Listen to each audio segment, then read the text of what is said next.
আসার পথে এখান থেকে একটা লাশ হয়ে পড়ে আছে। কিন্তু এই লাশটা যদি মানুষও করতো তাহলে কত যে মানুষের একটা ভিড় থাকতো, মানুষ তখন সবাই ভিড়ে করতো, কিন্তু ওনার হাতে একটা প্রাণ আছে, কিন্তু মানুষ ওকে মেরে এভাবে চলে গেছে। আমি এটাই গাড়িও মেরে দেবে, কেউ হেল্প করবে না।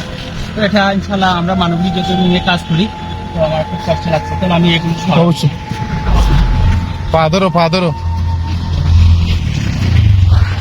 করার জন্য গাড়িতে অ্যাক্সিডেন্ট করে মারা যায়।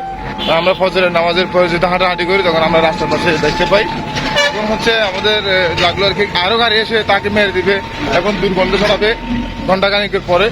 এই জন্য আমরা এটাকে ধরে একটু সাইড করে ফেলে দিলাম। এটা হয়তো আমরা আমাদের হাতে যদি হাতিয়ার থাকতো তাহলে আমরা কি করতে পারতাম। এটাকে আমরা গাড়িতে অ্যাক্সিডেন্ট করে মারা যায়।